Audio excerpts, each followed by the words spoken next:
President's speech on the high levels of corruption. Fellow countrymen, it gives me great pleasure whenever I address the nation on matters that are so pertinent.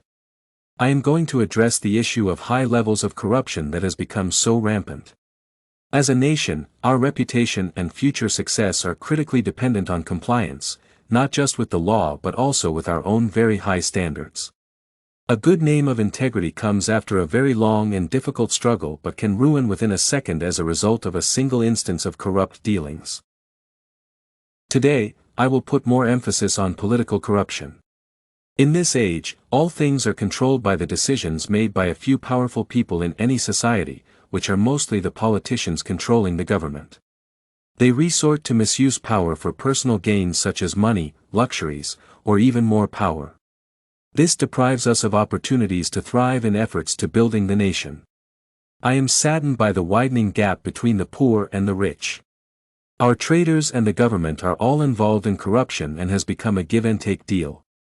Corruption leads to the destruction of a person's morals and ethics and would increase people's hatred towards that person. A significant example of political corruption is when Member of Parliament increases their salaries while ignoring the cries citizens languishing in poverty. It is time for us all to start paying attention to these issues and understand that we must fight corruption to end these miserable issues upon our people and slay the dragon of poverty. Corrupted people must suffer the consequences of their actions. They should be punished according to the corruption crimes codes. The government and the media are doing their best to expose those corrupt. For instance, 4 personnel have been identified with corruption in the past 2 months.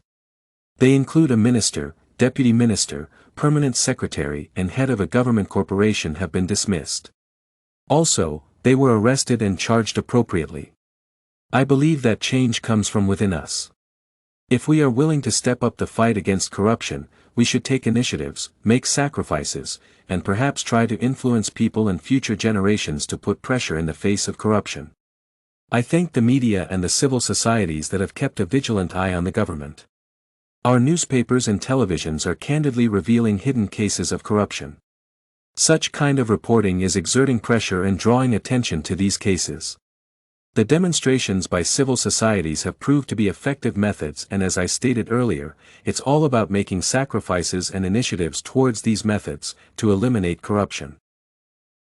The foreign interference and influence on our country's media and press should be condemned. I have and will always remain tolerant to help strengthen the media in our country. It is the role of the media to investigate and expose the corrupt leaders that will save this country from corruption.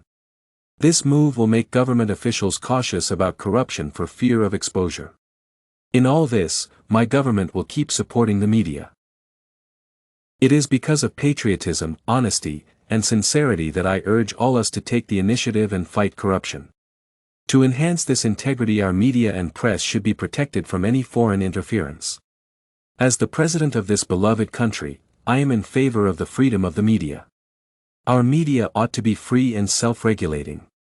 There is a very high foreign influence on our media and some of them are built with foreign money. This inopportune financing should be controlled. I am certain that we will pursue it to our level best with great sincerity and patriotism. We have put in place an anti-corruption commission and appointed a competent man to spearhead it. Such an important department will help us eliminate corruption in this country. By these few remarks, I assure you of all of our commitment to the fight against corruption. Thank you and may Almighty God bless.